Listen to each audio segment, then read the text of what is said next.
Okay. I'm going to say, you're going to stand up. I'm going to make a little introduction, and you're going to.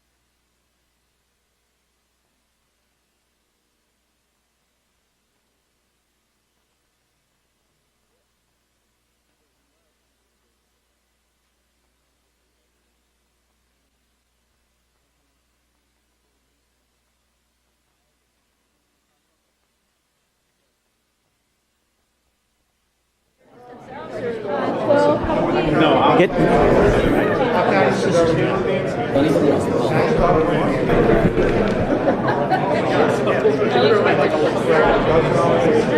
Good evening. The San Dimas City Council and successor agency meeting will come to order.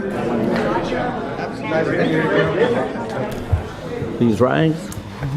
Please join me in the Pledge of Allegiance. Ready, begin? Pledge allegiance to the flag of the United States of America and to the republic for which it stands, one nation, under God, indivisible, with liberty and justice for all.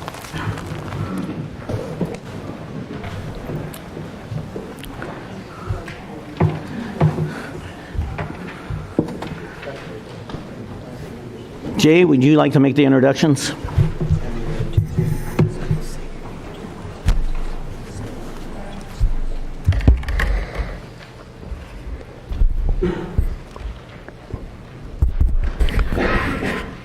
Good evening, Honorable Mayor and Council. Would like to, as you can see, there's a few guests up in the diocese and in the chamber. I'd like to introduce them. They're senior students from San Dimas High School, and they're here as a part of collaboration with the city and for Students in Government Day. That's a 2-day program.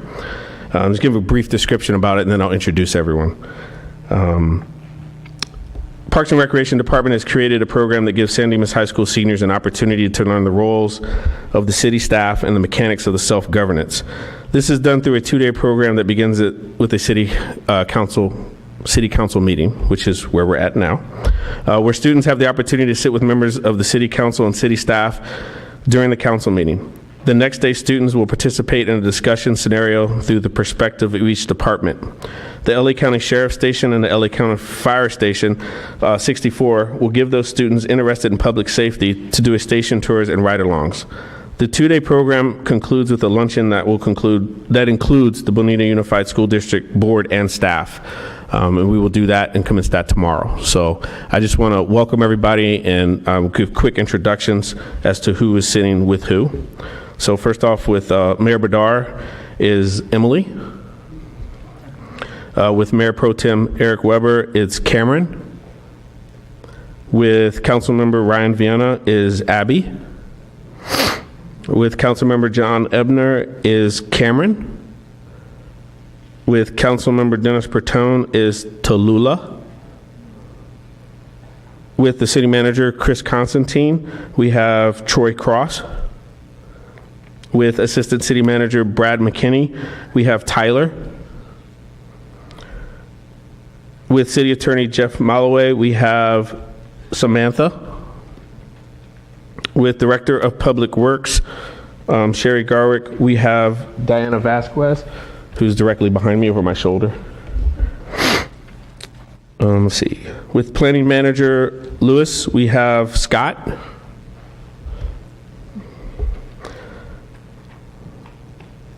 With the Director of Parks and Recreation, Scott Wasserman, we have Sydney. With myself, who's actually sitting with Deborah, the city clerk, is Viviana. Okay. With Captain Ash, we have Alana and Alyssa. And with the Acting Assistant Fire Chief Carl, we have Abram in the back. And we also have their instructor for the school is Dave Melbrandt. So that concludes all the people that are here and present. Thank you. Thank you, Jay.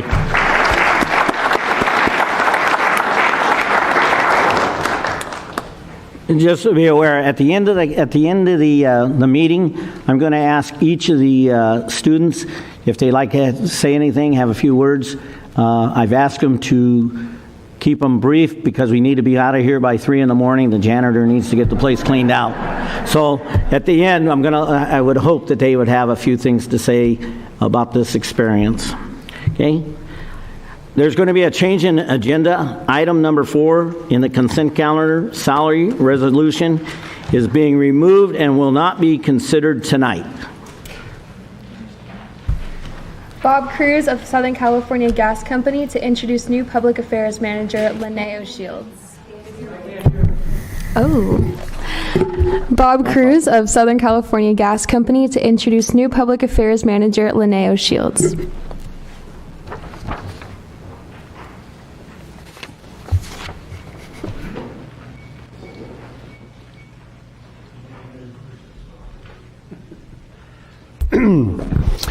Good evening, Mayor Badar, members of the City Council, the Student Council members, members of staff, ladies and gentlemen. My name is Bob Cruz. I've been the Public Affairs Manager in this area for the Southern California for the last 20 plus years. And I've taken on a new role, so I want to demystify the myth that I'm retiring. Not yet. Soon, but not yet. It's been my honor and pleasure to represent Southern California Gas Company as your representative over the years. I've been on the Chamber Board for a number of years. I've supported some of the events, the birthday barbecue and other events. So it's been my honor, but at this time, it is my pleasure to be able to introduce to you my replacement. I'm not going to just let you know where she's a resident of, but she'll tell you that herself. But at this point in time, I would like to call Linnea Shields, who will be replacing me. Linnea. Thank you. Afternoon, Honorable Mayor, Council members. As Bob mentioned, my name is Linnea Shields, and I'm the new Public Affairs Manager for SoCal Gas. I'm not only your new Public Affairs Managers, but as Bob alluded to, I'm a proud San Dimas resident.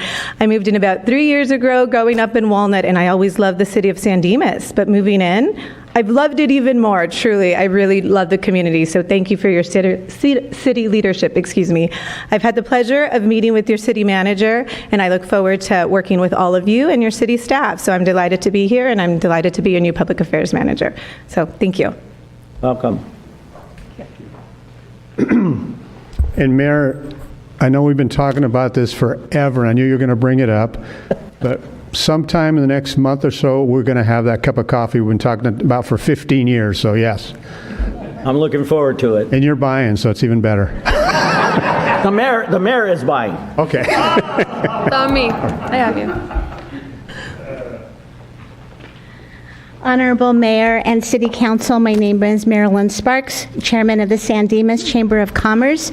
We wanted to take a moment to honor Bob Cruz and the Southern California Gas Company for their continued support of our community and for a working relationship with business owners here in the city of San Dimas. We look forward to getting to know Linnea and to continue to foster the relationship with SoCal Gas. Thank you. And we have a plaque that says, in recognition of over 10 years of partnership with the San Dimas Chamber of Commerce, we thank you for your contributions and commitment as a valued community partner. Thank you. Thank you very much. I appreciate it. Thank you.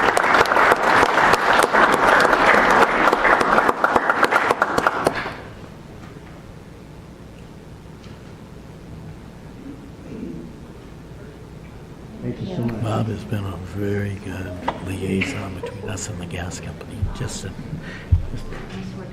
great guy. We're going to miss him, but sounds like she's a pretty good speaker, too. So, all right. As we've already said, today is Student and Government Day, and subsequently, we're going to let the students do as much of that as they can. So, Mayor Emily will read about oral communications. I apologize in advance. I'm kind of just reading this for the first time as I say it. Members of the audience are invited to address the City Council on any item on this agenda or not on this agenda. Public comment will not be taken during each individual agenda item except for public hearing items. Comments on public hearing items will not be heard when that item is scheduled for discussion. Under the provisions of the Brown Act, the legislative body is prohibited from engaging in discussion on any item not appearing on the posted agenda. However, your concerns may be referred to staff or set for discussion at a later date. Each speaker will be limited to 3 minutes. I'll take it over. Madam Clerk, do we have some speaker cards?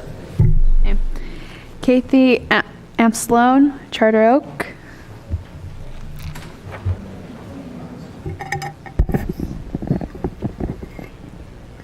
Relax for a few minutes. Good evening, ladies and gentlemen. I'm here tonight to talk about Charter Oak. As I come every 2 weeks to talk about Charter Oak, I want to set the record straight on an agenda item that was presented in the city manager's report last week. I don't appreciate my mother or myself being implied that we don't tell the truth. I don't appreciate that my neighbors at Charter Oak are implied that they don't tell the truth. We have told the city council, we have told the managers, there is no water coming out of that truck when they do our streets every week. The city manager last meeting, he reported that, he talked to the management company and, yes, they do put water in the street. So I got my little video camera out, and I would invite any one of you. I have a 3-minute video where I followed this truck down one side of the street and up the other side of the street. No water comes out of that street. We live with the railroad track behind us, the freeway to the east, and Covina to the south. Our park is dusty. The whole purpose of watering our streets and brushing our streets is to keep the dust level down. So I think there needs to be a correction to the city manager's report because the information he gave was not correct. Thank you. Thank you.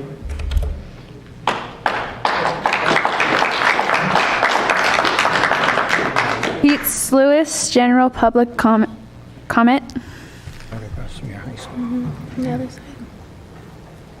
Well, the first time here in 2 years, and first I'd like to commend the mayor, city council, and the city staff for the jobs they have performed over these very trying times.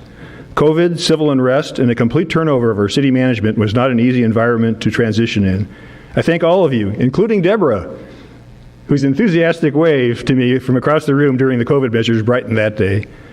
And of course, Brad, who filled in admirably, and then Chris, who walked into this after him. I also want to commend everyone for injecting a tribute to our former Mayor Morris in this sliver of time that was presented between lockdowns.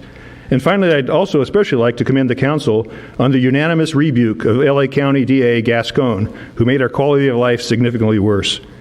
As is the case throughout our county, metro crime on buses and light rail surged in 2021 at a reported 36% increase, including murders, rapes, and many aggravated assaults.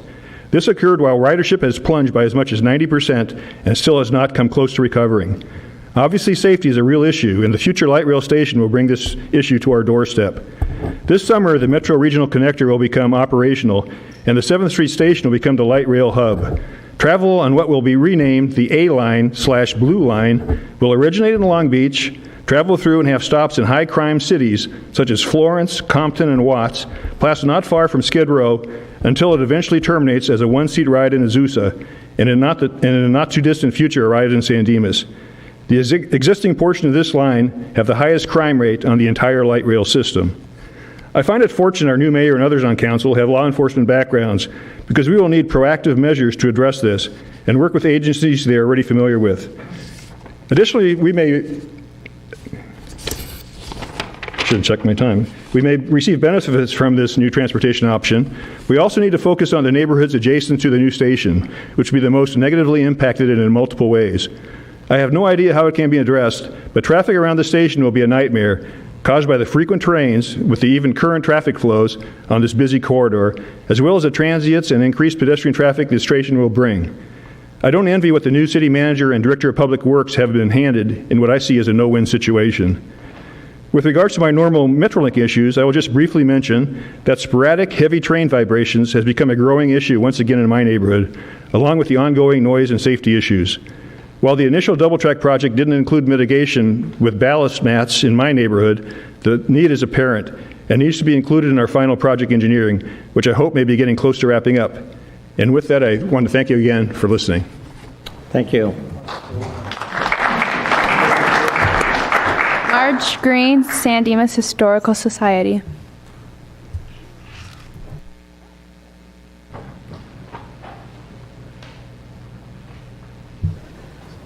Good evening, Mayor, City Councilman, and all the students that are here. It's very nice to see you. I come here once a month, the last meeting of the month, before we start the new month.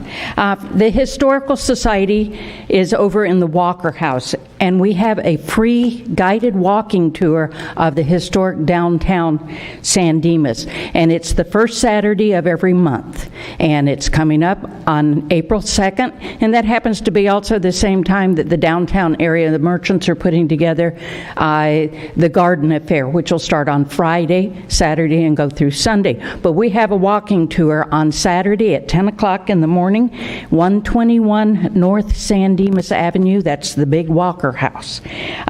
Meet on the front porch. The historical gift shop and museum will also be open that day. We're hoping for more hours later in the year to be able to be open more often, but right now it is the first Saturday of the month from 10 to 1 is the hours of the museum and the gift shop. Walking tour at 10. If you want to come on the walking tour, it'll take about an hour and 15 minutes. I know a lot of you have been there, and we do appreciate our city council showing up for that.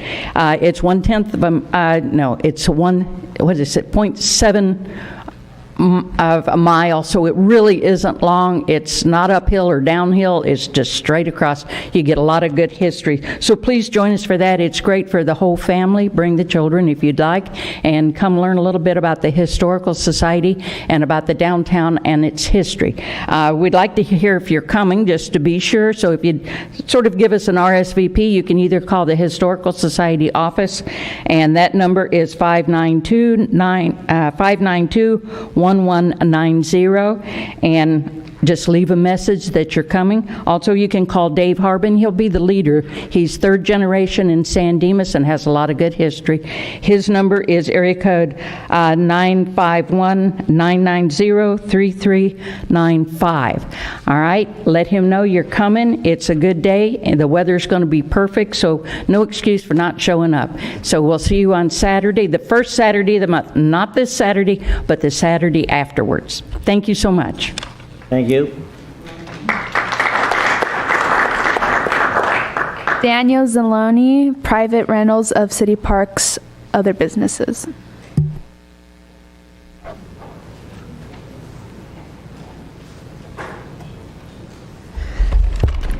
Hi, my name is Daniel Zanolini. I've lived in San Dimas since 1999.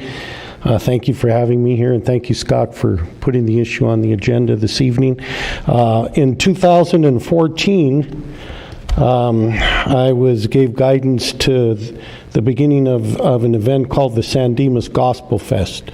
It started in 2014 and went on from 2015, 16, 17, 2018, 2019, and even in 2020, which was, of course, the infamous year that everything got canceled.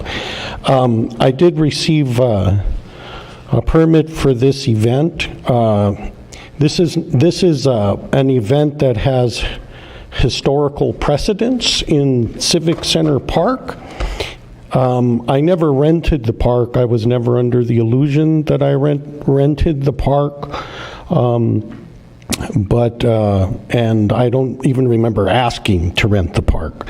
But I knew that parks were not for rent. I rented the senior center for public restrooms. I also was given use of the electricity for the stage, and according to all the files that I've dug up, I received a permit for every year. I was told when I wanted to get dialed back in this year as restrictions were lifted. I was told that I was denied based upon, number one, the issue of a lack of a park policy for rental or for renting the park, a policy concerning that. I was denied based upon a lack of a policy that I thought wasn't really that relevant because I never actually rented the park. But I was denied based upon that policy. And number two, denied also on the basis of an apparent municipal code that I was hard-pressed to find myself concerning amplified music in the park. The event, every year we addressed three block radius around the park, letting people know that they would be there, and never received a complaint, not one complaint in all the years that we've had the event. And the historical precedence of the event means it's not a newly proposed event. So I'm just asking for the event to be able to move forward and for the permit once again for the event. And thank you. Thank you, sir.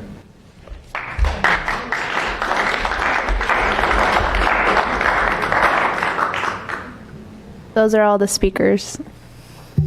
Is there anyone else in the audience wishing to speak to the City Council? Seeing none, we'll move forward with the consent calendar. All items on the consent calendar. Oh, please take my mic. Oh. All items on the consent calendar are considered to be routine and will be enacted with one motion unless a member of the City Council requests separate discussion. Announced once again that item number 4, salary resolution, is being pulled from the agenda and will not be considered tonight.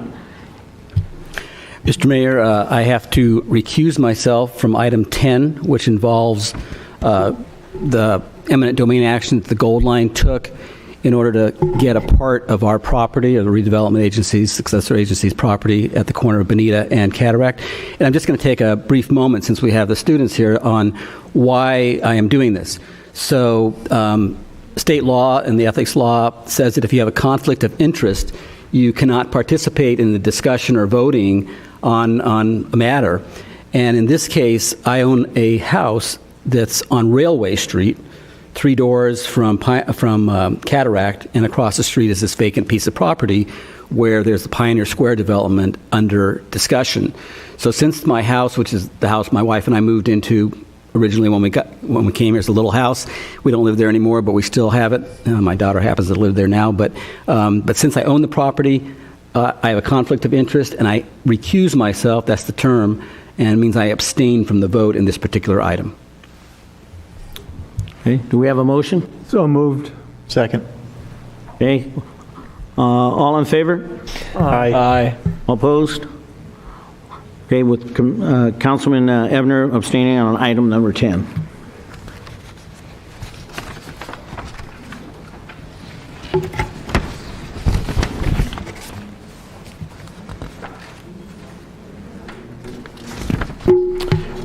Okay. We're going to move to other business. Consideration for development of a policy for private rental of city parks. Staff? I was talking about. Go ahead.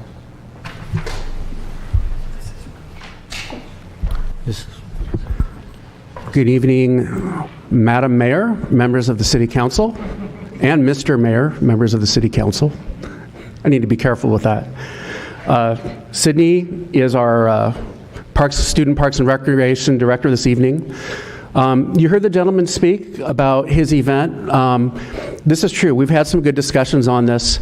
The item before you this evening is really asking for City Council kind of broad policy direction on the potential to develop a policy that would allow for park rentals, or rentals of specific amenities in parks or specific areas of parks. The gentleman is correct that he's had this event in the past. But when he came in 2 weeks ago and applied for the event, I did deny the event on the basis that we don't have a policy that addresses any of the questions that would come up with respect to renting a public park for a private event. So that's the question before the City Council. If you'd like to direct staff to explore this type of policy, you can certainly direct staff to do so, and we would add this to our work plan for the upcoming fiscal year. And if the City Council opts not to direct staff to do this, we would continue our current practice, which is our policy is that we don't rent city parks, and we would generally deny requests for that type of rental. In many cities, they do allow members of the public to rent certain amenities in the parks, such as picnic shelters.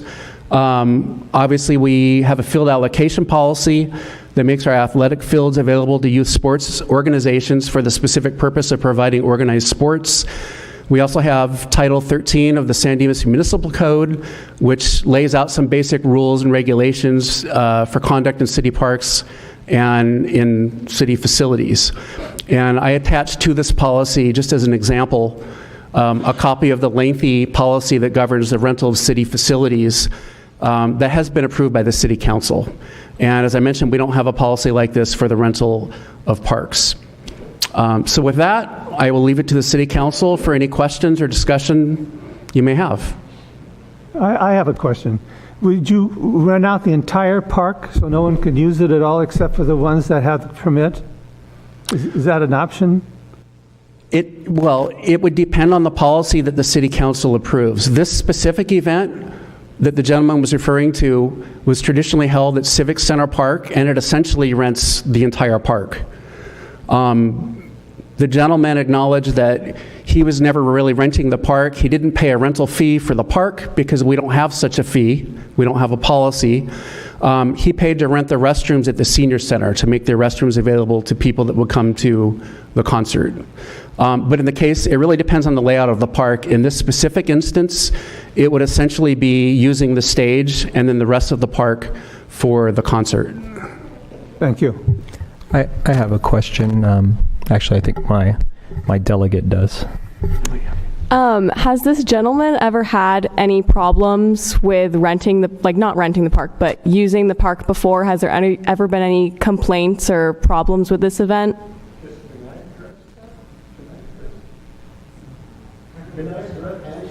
But you can ask the question. Go ahead. Mayor, if just a minute, sir. Sir, just a minute, please. We're not aware of any complaints or anything. You want to say something? Thank you. Thank you. We have one. Excuse us a minute. Go ahead. If there hasn't been an issue with him occupying even the entire park in the past, I don't particularly see why it would be an issue in the future either.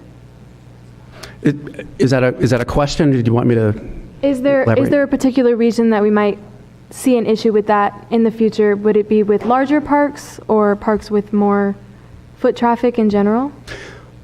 There is an issue, in my professional opinion. So one of the issues is, if you look, for example, at the attachment to the agenda report that is the facilities policy, the rental policy, it goes really in depth as to the types of activities that are permitted in city facilities, talks about specific, the application process, talks about the fees, the deposits. I mean, it gives some guidance for what is permitted and what is not permitted.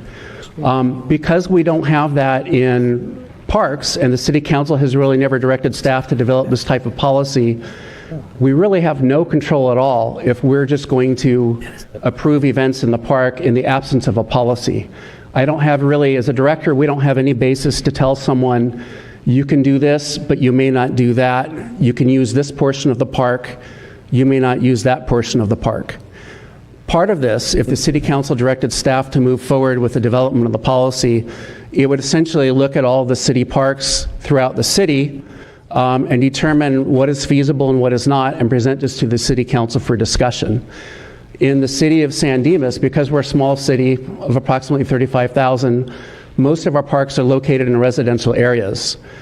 So it's very difficult to have an event with amplified sound and a lot of people showing up that wouldn't impact parking. These are typical complaints we get on special events. Parking, people complaining about noise, about trash left behind, about traffic in their neighborhood, about people staying in the park late at night, perhaps after the rental has expired, making noise. These are kind of typical complaints that we get on even authorized events sometime. Scott, my counterpart, Cameron Marshall, has a question. My understanding is that this gentleman has had this event in years past, and my, I guess, confusion is what has changed in policy or in just an acknowledgement of lack of policy as to why he can't have his event anymore. I understand that he's not trying to rent the park, but I'm confused as how he was able to have the event in the first place. That is a great question. This predates my time with the city, but from what I can tell from the paperwork, staff allowed the rental to proceed in the absence of a policy, and it was really just a verbal discussion and understanding of the nature of the event, and staff found a way to accommodate that. In the absence of a policy, it could have been that staff was directed to make that happen. It could be that a past city council maybe felt that that was an important use of the park. I hope that addresses your question, but some of the issues are, there's a legal issue, a legal discussion, I think, for council to have, which regards the use of public space for a private use, which would potentially be to the exclusion of other activities in the park or other people in the park. I think Council Member Abby has a comment. All right. While there's obviously a debate about developing a policy, and we should go forth to developing a policy, there is precedent for this man to hold his event, and there's no reason that we should deny him to hold this event, especially if he's been holding it before. So while he's allowed to have his event, I think that we should develop some sort of policy so that this doesn't happen in the near future, but denying him his event just based on the fact that we don't have a policy is completely unfair, especially when he's had the event before. Hear, hear. And I'm in complete agreement with her. I couldn't have said it better myself. Understood, and this is exactly why I brought this to the City Council. If that's the City Council's wish as a body, I would respectfully request that the City Council provide that direction to staff. Well, I think you should develop a policy. I have one quick question on amplified music. Oh, okay. Would it be possible to add an amendment to the code that would only allow amplified music for permitted events? This is something that we would recommend with the development of a policy. I've done this in other cities where part of the policy involved clarifying the San Dimas Municipal Code as it relates to the use of amplified sound in city parks. All brains. Scott, I have a question. So under the current policy for facilities, which basically includes buildings in the city, we have the Plummer Building and various other buildings, and some of them we allow amplified sound in. What is from where I live, I can sometimes hear the music, actually, and that's several blocks away, but is there do we limit it to a certain decibel level, or is there some kind of monitoring that they can only have the amplification so loud? And this would play into a policy.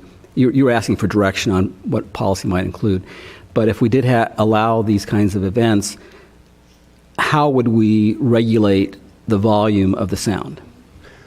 That would be subject to discussion with the City Council. So I think that we would examine that, how you regulate the sound in the context of which parks are we talking about? Will we allow an event with amplified sound in any city park, or just specific parks that are perhaps larger? These would be questions that we would bring to the City Council, and staff would do some research and learn how other cities permit these types of events and how they address the question of amplified sound, and then we would bring that to the City Council. Okay, I think Council Member Abby has something she wants to say. I move that the City Council direct staff to explore developing policy related to this matter, move it to a future study session, and not solely deny any use only based on the lack thereof this policy. Madam Councilmember, can I seek some clarification? Are we talking about potentially just allowing this event in the future, irrespective of whether we have a policy, or that we should allow any requests for a special event in a city park. It should be equally for any application until a policy is developed. Second. Oh, we second that? We second that. So we want to know if this is going to include the parks. I'd like to discuss the motion a little bit. So we have different kinds of parks in the city, and we've had requests over time for various things.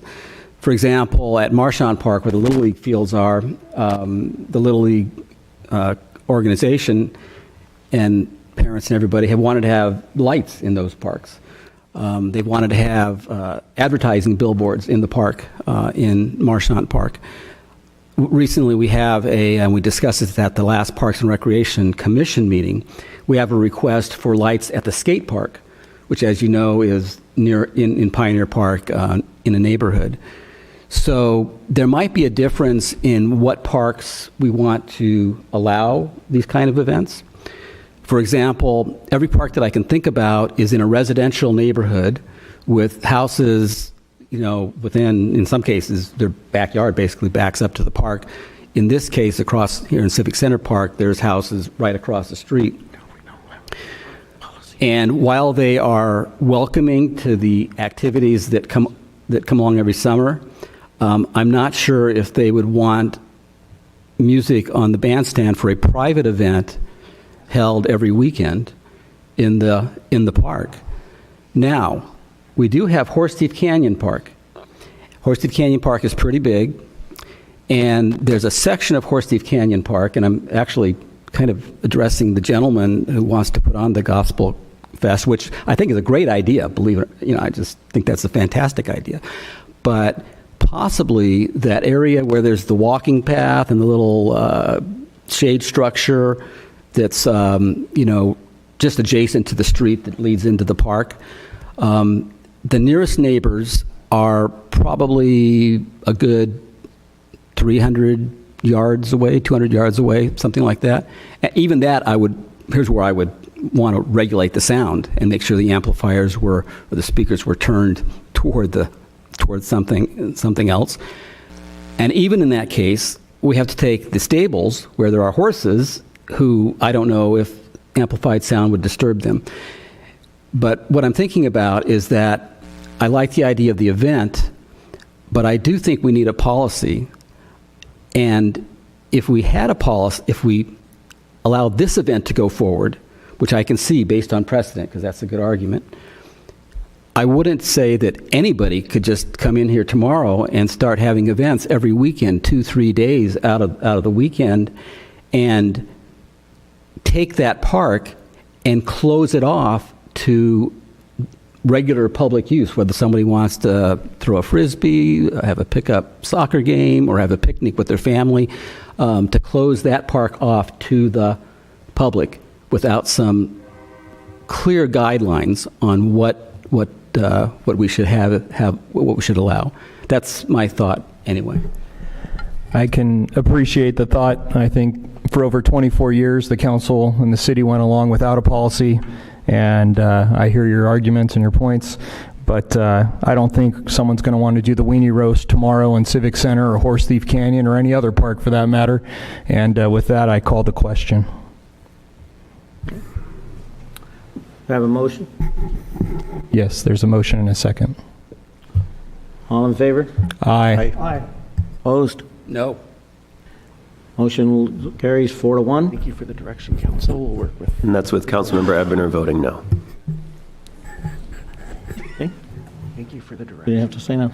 We will work with the gentleman to accommodate his event. Thank you for the direction. We will work with the gentleman to accommodate it. And that's, so at some point, you will come back with some type of policy for us to examine and figure out what we want to do. But this man is going to be able to go forward with his program? That's correct, per council's direction this evening. We got through this. I think you should take all the things that John said into consideration about the noise and everything for a policy for everyone else. I think it's important. I think the motion was for us to defer it to a study session later on, right? Right, but not to prohibit any of these So in the meanwhile. I think we've got an opportunity to hash out the details and the things that are going to make the quality of life issues better for the public. So I think we're good. Thank you. Thank you. Thank you.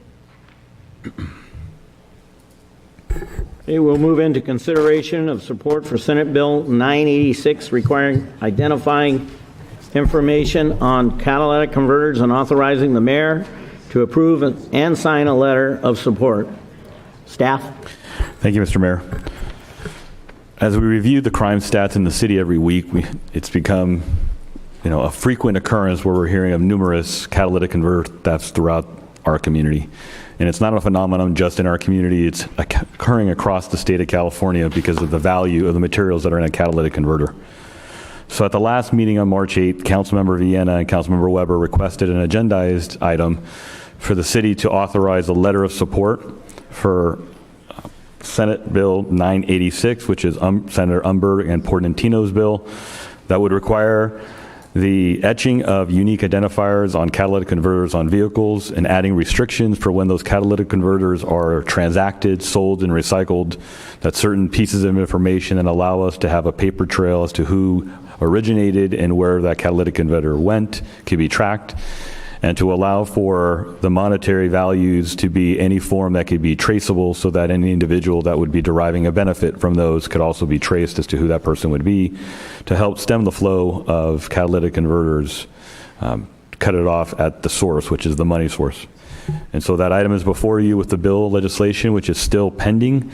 It is subject to change, and the recommendation is that the City Council authorize and provide direction to the mayor to approve and sign a letter of support for this bill. Questions? I move approval. Second. Any questions? All in favor? Aye. Opposed? Hearing none, motion carries 5-0.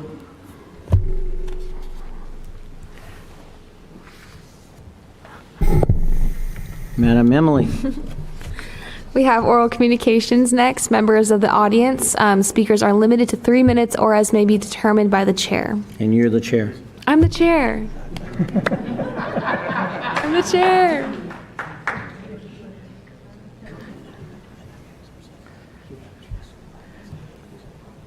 Ladies and gentlemen, members of the City Council, first time Emily actually gets to cut me off in speaking, which I'm sure she'll appreciate. 3 minutes. Three minutes. We're staying at 3. Limit of 3. I want to thank very much the city staff and city council for encouraging and allowing another Students in Government Day. It's been a couple of years here. As you can see, the energy and spirit and vivaciousness of our students are on display here. I am immensely proud of you tonight for all that you're doing so far. I'm looking forward to tomorrow and what it will bring. Thank you, city staff and city council as well, for endorsing this project and program and encouraging the idea and support of city government, the importance of city government, and how we can get involved in making a change in our city and our community around us. Thank you very much, and I'm proud of you guys. Thank you. You know, let me just tell you something. If this is an example of our student body at San Dimas High School, we have nothing to worry about. Ms. Lopez here is going to be a marine biologist, and I'm sure she'll be very successful, and I'm very impressed, extremely impressed. And I've run into a lot of students in my life because I was a teacher for 38 years, and you really got the cream of the crop up here. That's all I can tell you. Thank you. Is there anyone else who'd like to speak before the council at this time? Ma'am?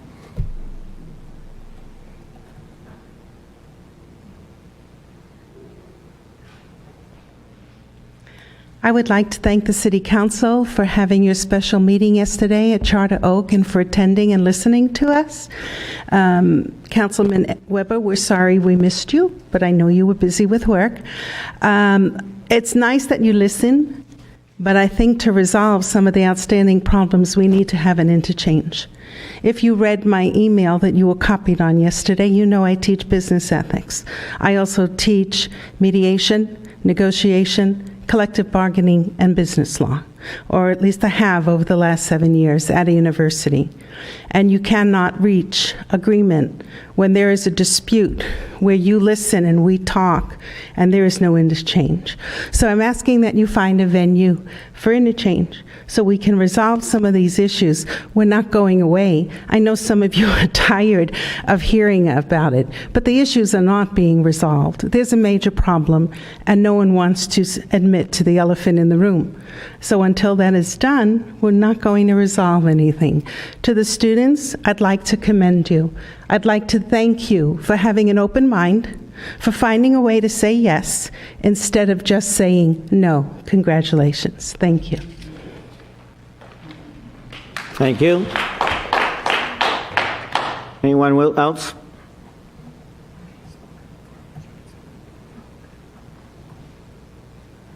As Maddie said, we are concerned at Charter Oak.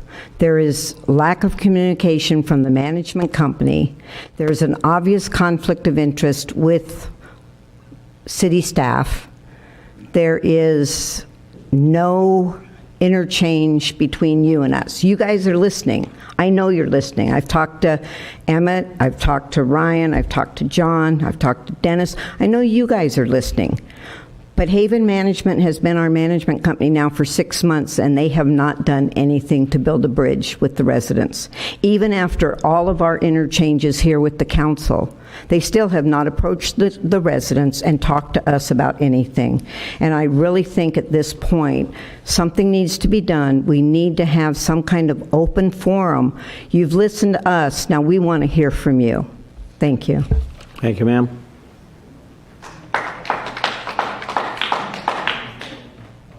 Anyone else wishing to speak towards the council?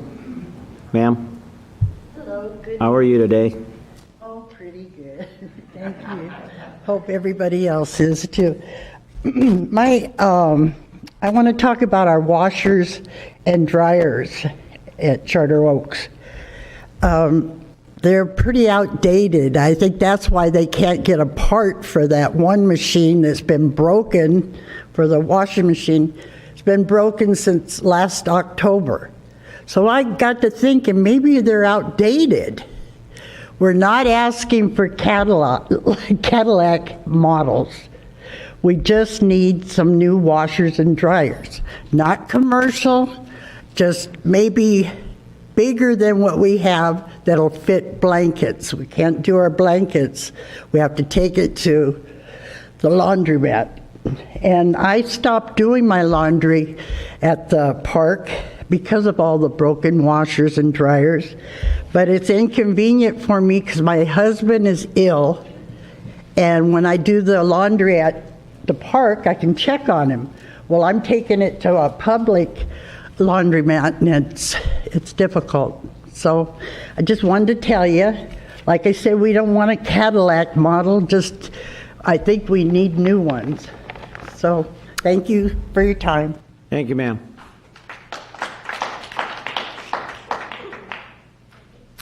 Is there anyone else who'd like to speak? Ma'am?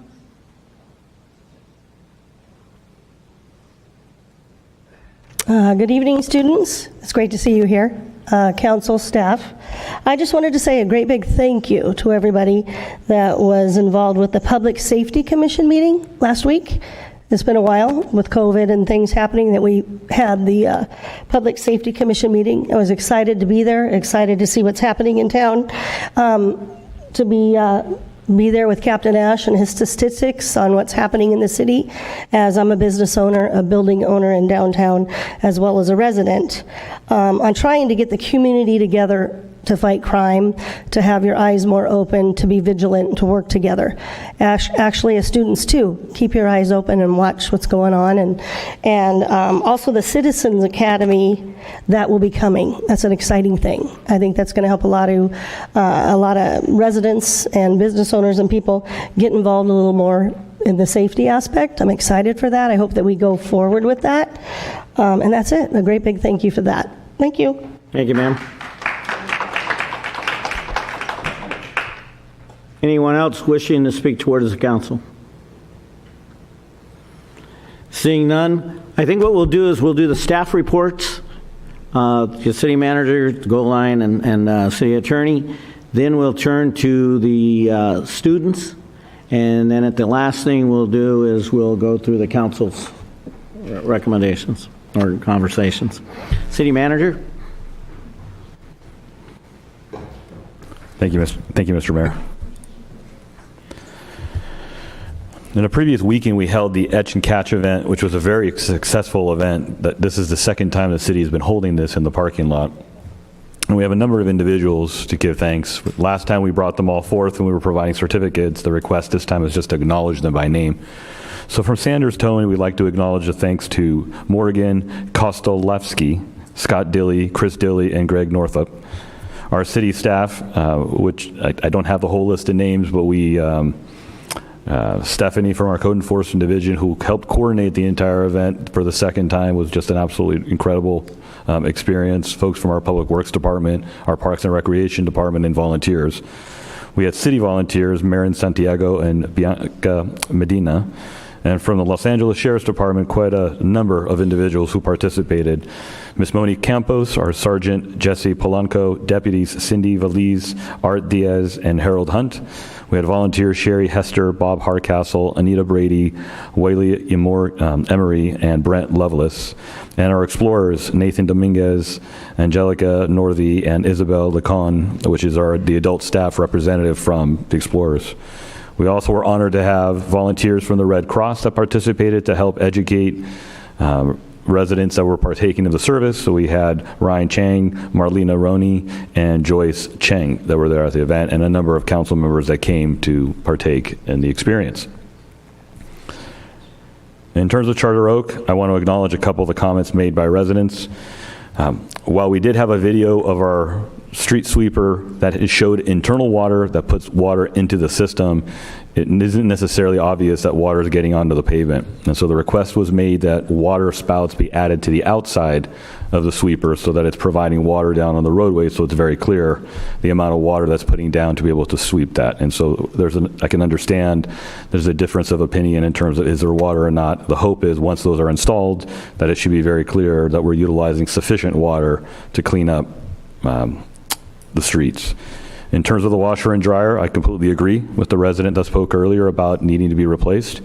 Unfortunately, the city entered into a 5-year agreement early last year, which locked in the city. However, we were able to get the vendor to agree to renew for another 5-year period. The dispute that we're having at this point in time is they do not offer commercial grade sized washer and dryers to be able to take care of the large laundry and blankets that's being requested. And the agreements that we currently have prohibit any competing equipment from being installed in the park. And so we're trying to work through that issue so that we could allow that larger type that's not offered by the current vendor and still be able to replace all the washer and dryers in the park so they're brand new. And so we're hoping to move very quickly in that respect to be able to do so. On Monday, the City Council held a community listening session at the Charter Oaks property. There was a lot of input provided by residents on items, and I won't go all into the specifics, but throughout the categories of capital improvements, public safety, interactions with park management, weed abatement, and the need for broadband service in the park. There were a number of items which require cost estimates and significant planning in terms of considering when those improvements will be considered and/or installed in the park. Next Monday, our new housing manager will start in the Community Development Department, and she will take the lead on overseeing the Charter Oaks and Monte Vista properties, as well as our agreement with Haven Management Services. So therefore, we will be transitioning back to the frontline staff, our new housing manager, all the responsibility overseeing the park, and they will be providing updates to the council on an as-needed basis. I will no longer be providing the updates at every meeting. In terms of a resident committee, there was a nominating period that closed on March 15th for residents to submit names, including their own, to serve on a resident committee. And while there was an intent for election letters to go out by March 25th, staff has asked that residents have the ability to hear from nominated candidates prior to casting their votes. This is something that was brought up by residents, that residents didn't have the opportunity to know who these individuals were, be able to talk to those individuals, and then decide whether they wanted to cast their votes for those individuals to represent them. So we've asked that Haven change the timeline to facilitate that event from occurring prior to election ballots being sent out and being voted upon. And they were in the process of adjusting that process. And the last item, in terms of the facility assessment on the park, it has been performed, and we've been waiting for the report to be drafted. We're very interested to see what that report says in terms of the infrastructure on the park. We know we want to move forward with developing a 5- and 10-year capital improvement program, because there's a number of items that have been brought up by both the park and by internal staff and management that are necessities in the park, but they're not necessarily all small dollar items and involve capital. So we need to know exactly what they are, how much they cost, and what's the timeline that we need to install it. And that needs to be communicated to the park residents so they understand what is going to change and when, so that when that is not occurring, they're able to hold management accountable for why that timeline is now slipping. I do not have a goal line update, and that ends my report. Thank you. Any questions of Chris?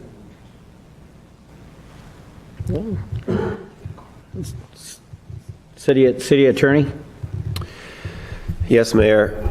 I try on these student and government days to find something interesting to talk about municipal law, to maybe be a good example of what I do.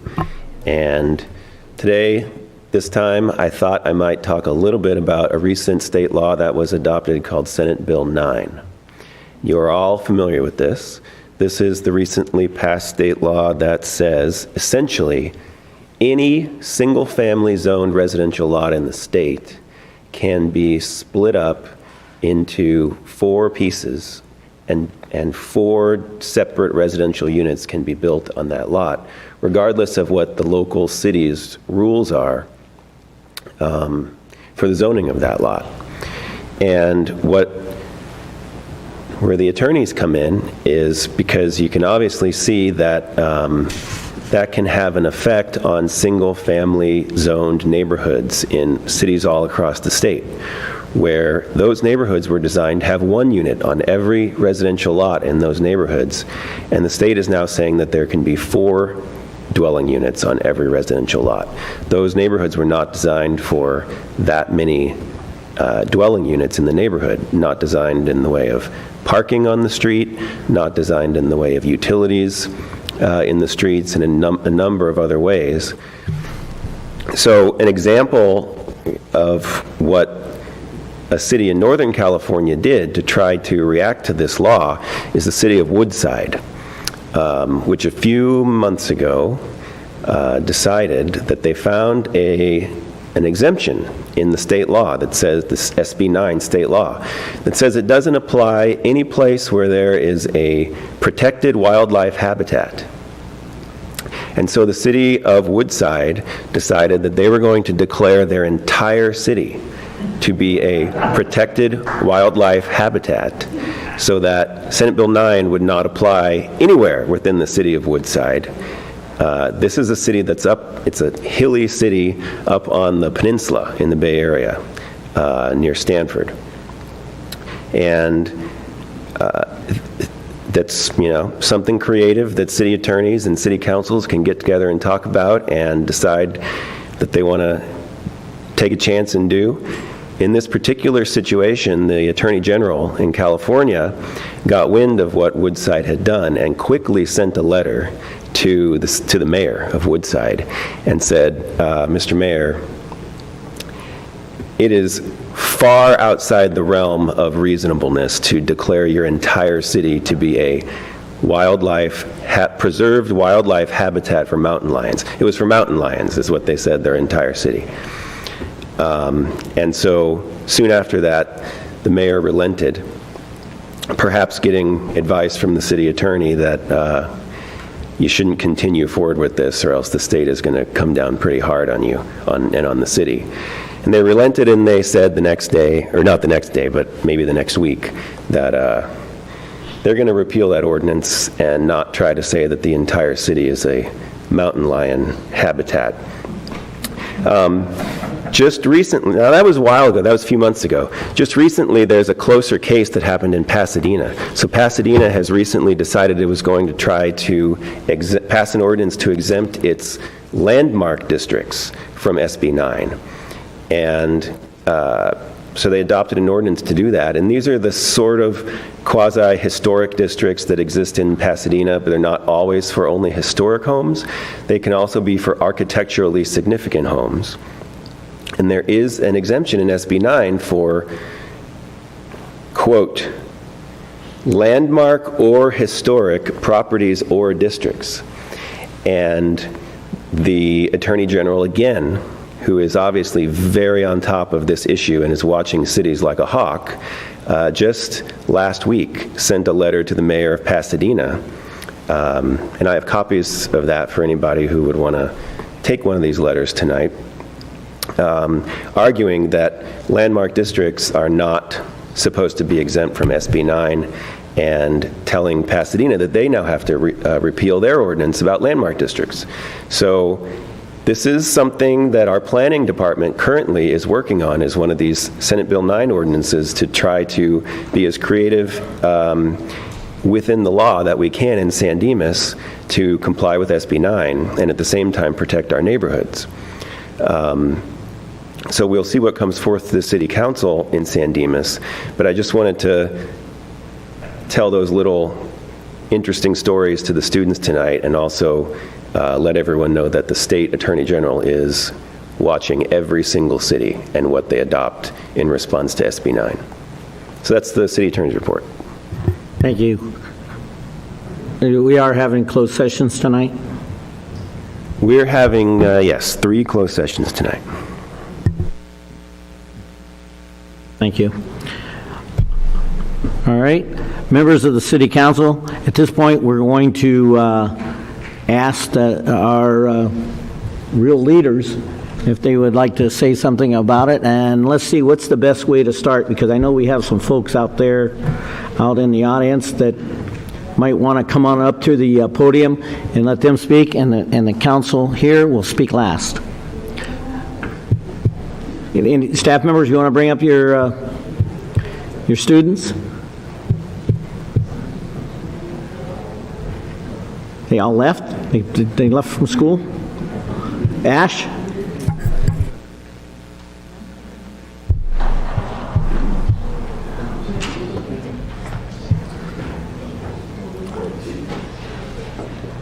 And all we're kind of asking is, what did you think of today, and tell us where you're going, and maybe you might even want to mention what school you're planning on going to. Well, hello, I'm Abram, and I'd like to thank all the city council members and city staff for this opportunity. I'd also like to thank Mr. Milbrandt for helping to facilitate this. I found this meeting incredibly interesting and enlightening. I plan on going to the United States Air Force Academy. So. Thank you.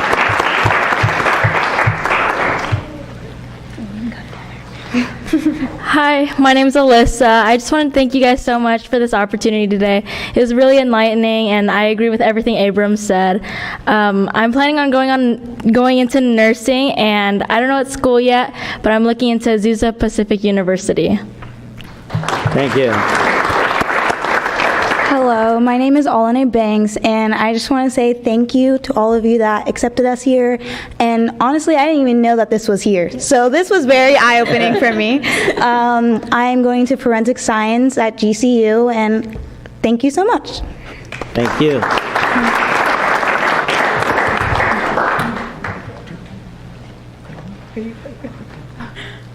Hi, my name is Tyler Canlis.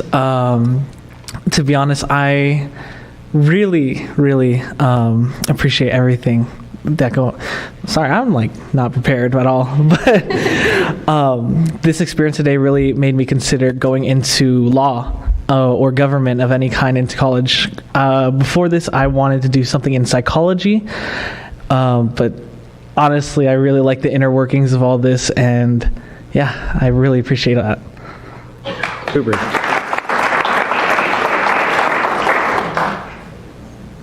Hi, I'm Sydney. I just want to say thank you for this experience. There's so much that's happening that no one's aware of, and I really find it interesting, everything, and I'm going to try to find out more information about everything that we talked about today, because I thought it was really interesting. I'm planning on going into school for hospitality management. most likely I'm going to be going to San Diego State. So, yeah.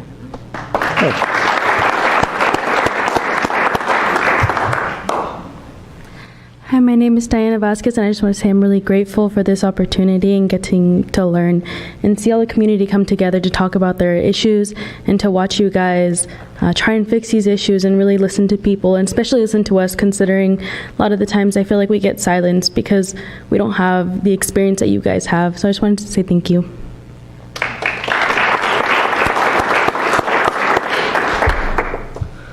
Hi, my name is Scott Jacobson. Before this, I wasn't really sure how this would work and how it would look like tonight with issues and everything that people brought up. So I wanted to thank you for showing me like firsthand how people can come in and voice their issues and how you guys respond to that and what it looks like in terms of the city making legal actions and all that to resolve these issues. So thank you. Dennis? Hi, I'm Tallulah. I just wanted to say thank you to the council and the staff for having us. I think, especially when we're young, we kind of don't really think about what's going on in the background. So it was really interesting to see all the thought that actually does go into simple things like, you know, just small city events and things like that. So it was really interesting. I'm going into marine biology at UC Santa Cruz. Thank you. Eric? That's me. Hello, my name is Cameron Allen. I'm very thankful for this experience. In the fall, I'll be going to UCLA under political science. So just seeing what happens at a council meeting is very representative of what it's like to be a public official. Thank you for this experience, and I'm excited for tomorrow, too.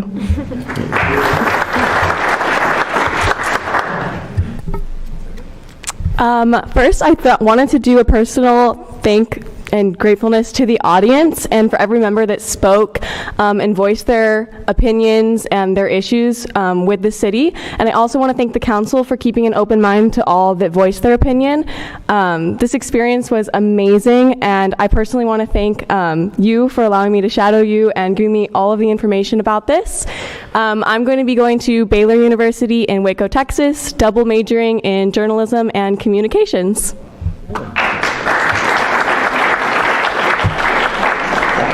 Hi, my name is Cameron Marshall. I am extremely grateful for this experience, and I'm also thankful for the residents. I mean, this couldn't happen without you guys. Thank you for bringing up your concerns.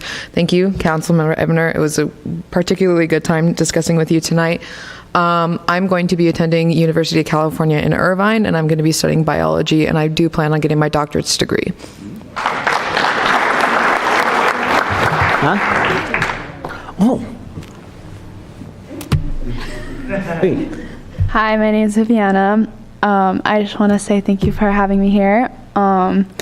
It's just very interesting because this was not what I was really expecting, so it was just a really good experience to just be here. Like, if I ever am deciding, keeping my options open for career paths, if I ever want to go into government counseling, or if I ever have issues as a person and need to like go through this process. Like I said, I'm keeping my options open for college and for my majors, but I'm kind of thinking into journalism. Thank you. Madam City Attorney? Oh, hi, I'm Samantha. I just wanted to say thank you for having me. I really enjoyed being here. I didn't really have prior knowledge of what goes on in these meetings, didn't even know this room existed. So, and shout out to Mr. Jeff. Everything you said really helped me. And I plan on attending Duke University next year, and I'll be double majoring in computer engineering and computer science. City Manager? Hello, my name is Troy Mitsugi Cross. I would like to give a personal thank you to the council members, all the city workers here, and the city of San Dimas for allowing us to have this amazing opportunity. I've always been interested in public administration and how our city works and all the insides and outsides of it, and this experience has just helped me grow that interest tenfold. I am currently planning to go to the University of Utah and work on a degree in law and public administration, And hopefully once I'm done with that, I can come back to my home city of San Dimas, and hopefully I can be part of the next wave to make this city even greater. Thank you. Thank you. Madam Mayor, I was with her for the first 5 minutes, and she taught me everything I know. Hi, everybody. I'm Emily. To reiterate what my classmates and constituents said, thank you so much to council members and attending audience and staff. This has been an amazing experience, and we are so excited for tomorrow. Being a high schooler the past 2 years has definitely been something that none of us expected. We haven't had any opportunities like this, and so to now have every day a new opportunity, something to even compare to this is insane. So having a tangible window on something intangible we've been learning for the past year is an opportunity I never expected. So thank you all so much. As a high schooler, I have no idea what happens in the real world. My concerns are rallies and what happens in the gym and what goes on in the quad at lunch. So again, having this like window in on the real world is incredible. I am going into media production. I'm concentrating in broadcasting, and I'll be attending Belmont University in Nashville, Tennessee. And so I am so excited to take what I've learned here today and what we're going to learn here tomorrow and apply that in the real world. And we'll see where this takes all of us. But all of us have had an incredible year. And Mr. Milbrandt's 7th period and 3rd period classes, I think that has prepared us for things that we don't even know it's preparing us for, because some days we'll be talking on our own and something will be thrown in. And so I think that's how insanely incredible our school is preparing us, and having opportunities like this once again is incredible. So thank you all so much for opening your doors and opening your minds to having us here and letting us sit beside you and annoy you and pester you, and we will continue to annoy you and pester you tomorrow. So thank you so much.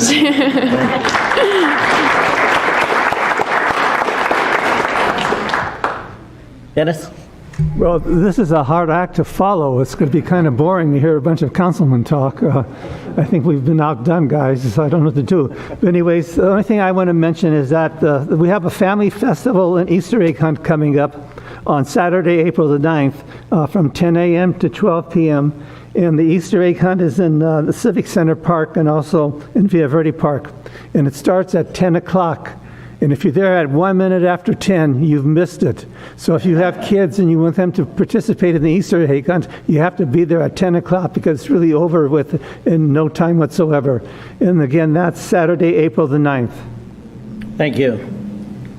Eric? On the topic of mountain lions, I'm not saying that we should be a habitat for mountain lions or anything, but at work I did spend a great deal of time chasing around a mountain lion today, so that was fun. There was a commercial complex that it was wandering through, and it just so happened to find an open door that was left ajar and made its way inside of a building. So that was a first. I've chased around a few mountain lions, but that brought up an interesting point that Jeff reminded me of when he was talking mountain lions. And that's that this is the time of the season that mountain lion are looking for mates, so they tend to wander and end up in places that they don't normally go to, and that's why around this time of the year they venture down from all of their hiding spots, and we may see them in backyards or walking down the street or something like that. You can't miss them. They're enormous cats, so just stay vigilant. Pets are an especially big concern, but they are wild animals that are very, very powerful. So, even at times we've all seen videos of hikers and things like that kind of being chased down by mountain lions. So just stay vigilant and everyone stay safe. On the topic of the Charter Oak listening session, I do apologize because I did miss that meeting. I do have some flexibility in my work schedule, but not a whole lot. I'm not anywhere near the top of the food chain, so I am just another number there. So I don't necessarily have a whole lot of flexibility, but the mid-business hour, middle of the week meetings are particularly challenging for me. So I do appreciate the graciousness and the understanding on that. To talk about the Etch and Catch program, not to steal the city manager's thunder, but I did stop by the Etch and Catch event 2 Saturdays ago, right? And that I just want to say that community awareness in regards to particular crime trends is absolutely key to putting an end to those crime trends. And catalytic converter thefts have been going on for far too long. There's been a recent uptick in them, which I think we've all felt. We all probably know somebody that's had their catalytic converter stolen recently. But it was very clear from the turnout that San Dimas was aware of the issue, and they're taking steps to protect themselves, which is extremely important. So thank you to all of the public and private partners that helped put that event together. I think it was a good turnout and a really good event to raise awareness and protect residents of the city. And finally, thanks to the city and Bonita USD for putting together a Student in Government Day. But most importantly, thank you to all of our students who decided to come out and participate, because what we do can be inherently boring. So that you guys are all interested in what we're doing is a very good sign. And I think you guys are all going to do very well in all of your chosen fields that you just told us about. I do have some very early memories myself of going and visiting the State Assembly when I was in school, and it really did have a lasting impression on me, and wanting to be involved however I could in local government or giving back to the community. So I know firsthand how impactful these type of programs are. So thank you to city staff, Bonita USD, and all of our students. Ryan? All right. A couple things. One, since our last meeting, a few of us had the opportunity to go out to a chamber event where they had, it was benefiting Heroes Deserve Help. And so I think that was an outstanding event, Sylvia, and all of your team that put that event together. I think it was a great cause, and the e-waste depository, I think, went well as well, and the beverages were flowing. So great choice. And, I encourage everybody to follow the chamber for their events. Events like that are huge. And the gentleman, one of the veterans that spoke, actually coincidentally works with a number of mutual acquaintances in different things that I'm involved with. So a great organization, great choice, very meaningful work. And Heroes Deserve Help is the public charity organization that was there that night, who you could look up, and they actually have a San Dimas address, so you should give them a look.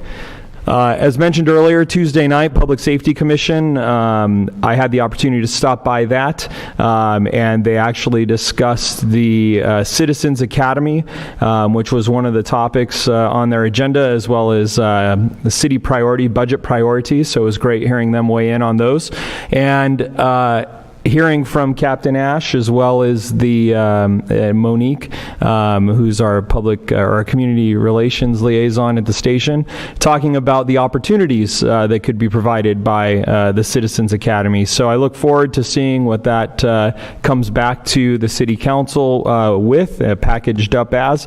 But some of the things they were talking about was the opportunity to go as part of that academy and go tour one of the downtown jail systems, to be able to do a ride-along as well, and check out the dispatch center and really learn and understand the capabilities of our local sheriff's station, as well as the broader capabilities that kind of go along with it. So I very much look forward to hearing that report back to the City Council in the near future. The other thing is, as some of you may have seen, the LA County Sheriff's Department Air 5 crashed on Saturday in Azusa Canyon. And I just ask we keep all of the crew in our thoughts and prayers. I personally know one of those individuals as a friend of mine that was involved in that crash. Please keep him in your thoughts and prayers. It strikes very close to home, probably closer than you know. With that being said, I think, if I heard correctly, I think the sheriff's station made an arrest just yesterday of a couple people for catalytic converter thefts near Cafe Rio. And so that's some outstanding work by our sheriff's deputies here in town. And the more, the merrier that we can catch these folks, as we know they're working all over the place to steal our precious metal and make it very inconvenient to get to work, usually when people wake up in the morning and realize that their catalytic converter is gone. Lastly, Yesterday, actually 2 last points. Yesterday I attended the Charter Oak Estates meeting, special city council meeting. I appreciated all the concerns voiced by the residents there. I did take comprehensive notes, and I know staff did as well. I did receive the email that was sent to the city council and have reviewed that. I did also, in addition to that, I walked the property after the meeting, went to the back, saw where the dog park is, and I saw where it used to be a dog park, from what I understand. And so I do think we need to invest in a number of things. I think the lighting should be a priority that we need to get addressed. I think a wall along the back needs to be prioritized as soon as possible. I received a complaint from someone for Chris, if you could address with management. In addition to, they couldn't make the meeting, but they did shoot me a message concerned about the fact that management apparently is not placing the waste bins behind the fencing where the enclosures are, and they're leaving them out in front of the enclosures frequently. And so that is an inconvenience, and sometimes are left out for people when they walk or drive, creating a hazard. So if we could please address that with the management company to get that remedied as soon as possible, that would be great. And last thing, for the students. I always love having you guys here. It's a good time. And it doesn't matter whether you're sitting with staff or you're sitting with the fire chief or the sheriff's captain, or even Brad.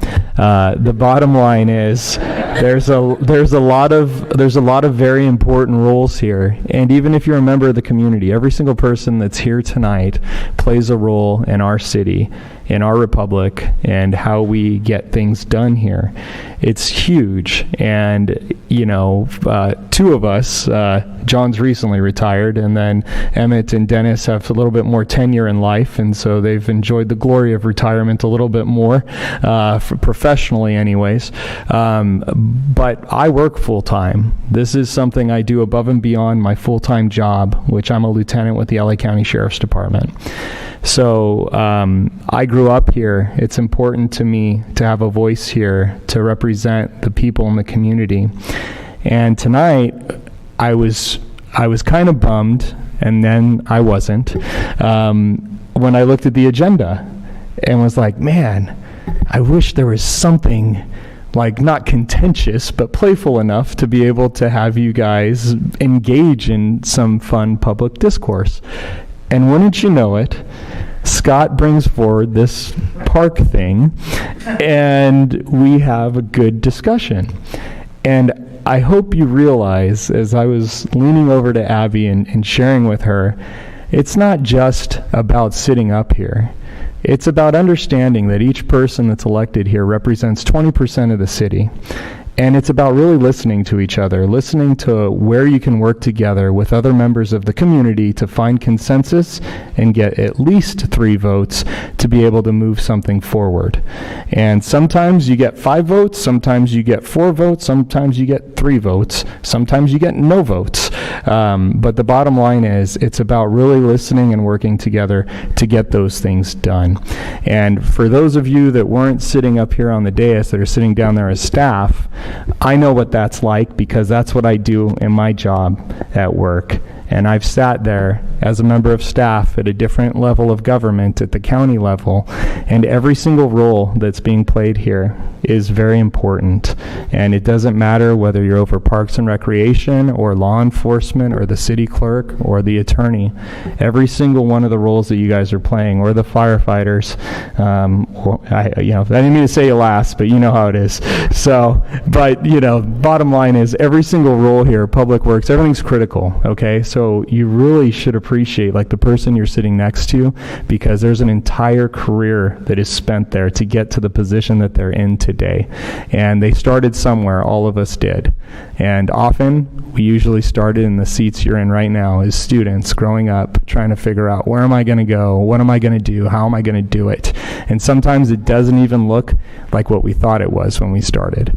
And the last thing I'll say is, don't believe everything you read in some bloody newspaper or online, in some local rag or something like that, or even the LA Times. The bottom line is seek truth for yourself, get to know your community, get to know the people, and actually engage in the process. Because tonight, you sat here, you heard an issue unfold, you watched what happened, you saw the council work with each other and arrive at a decision. A decision that, as I pointed out to her, staff would have had us make a different decision. Staff's recommendation, in fact, was to be able to look at this and create a policy and potentially not to proceed forward. But sometimes the good of the community is different than what the city wants. And sometimes the city being the entity, the professionals. And in this case, an organization, an individual, an event in the community, a gospel festival of all things, has been going on for a long, long time. And so to say no to an organization, to a group that has been doing something for a very long, long time doesn't seem right, doesn't seem like San Dimas. And so in the absence of a policy, we'll create a policy because we do heed counsel from our staff. They're the professionals. They bring it to our attention because there's a deficit and we need to address it, and we're going to. And they did their due diligence in doing so. But we also have to represent the people who put us here, who elected us here, right? So God bless all of you. I'm very proud of you. I wish you the best in your endeavors. And if you can ever need anything, a letter of recommendation or anything else, you know where to find me every second and fourth Tuesday of the month and by email. Thank you, guys.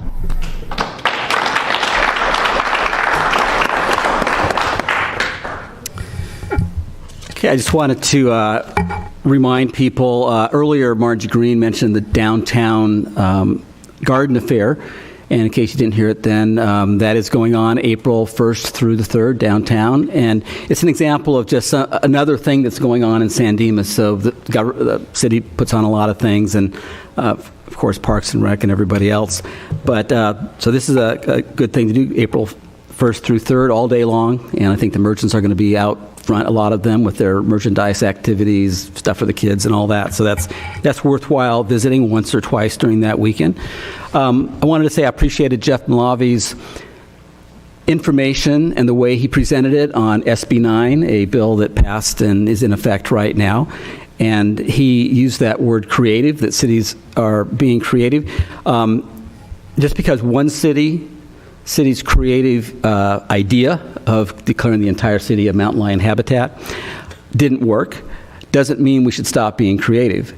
The historical and architectural district is right in the law. So Pasadena, if they choose to fight that, is probably on good grounds, especially if it's an existing. I mean, there's Bungalow Heaven, there's all the different places over there that are already historic and they have designations. And the law specifically says this does not apply to historic or architectural districts. Pasadena is just asserting their right to do that. And our staff is also working creatively, and I want to encourage them, as we have all along, to be as creative as possible. And just to follow the state law, but we don't have to go beyond and go all wild about saying the state wants to have more houses. Why don't we allow even more, or make it, just let them build whatever they want to build. So SB 9, the saga continues. As far as involvement, I'm liaison to the Parks and Recreation Commission, one of the best commissions in the city. There's 4 commissions we have, but I like the Parks and Recreation Commission. It's a fun commission. We have 7 members on that commission. One is 20. One is in his early 20s. He and his wife just had their baby a couple weeks ago. So the city's commissions are a way of getting involved in the city government.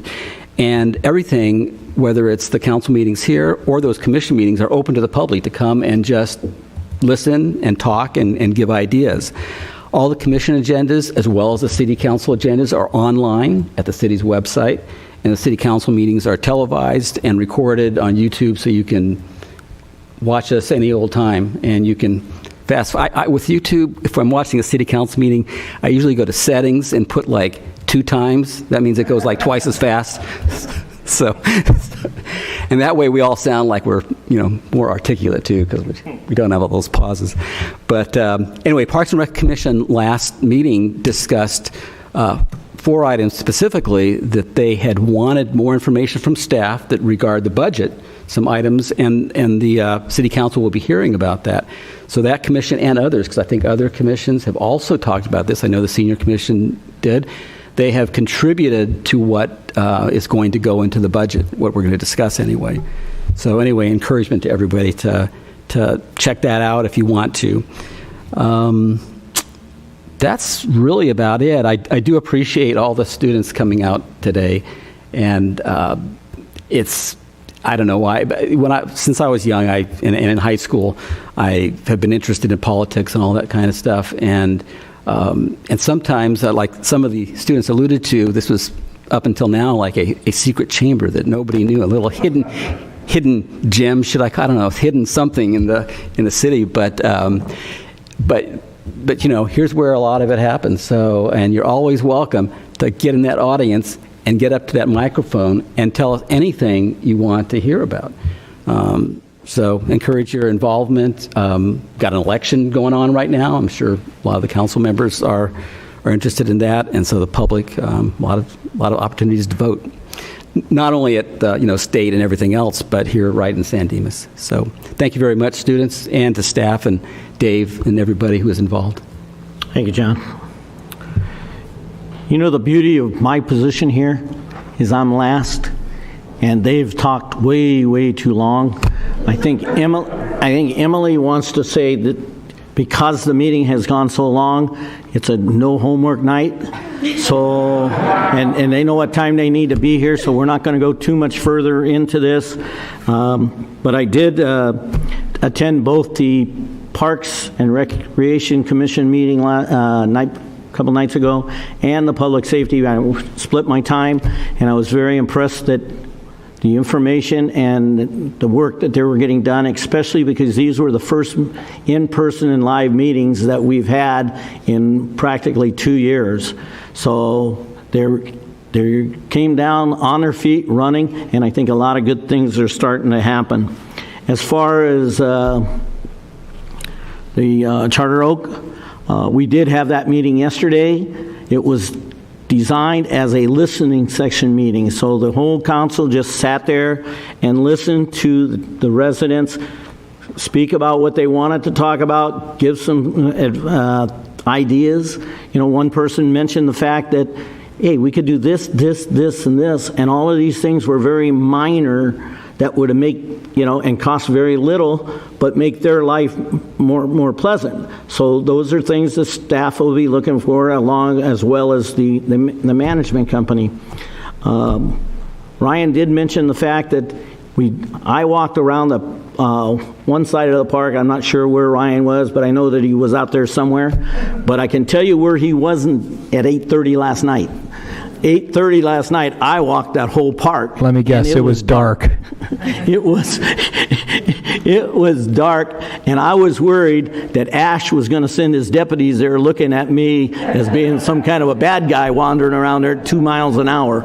So the reality is, it wasn't as dark as I thought, but it obviously can use a little bit of tender, loving care, and I'm sure the staff will look at it.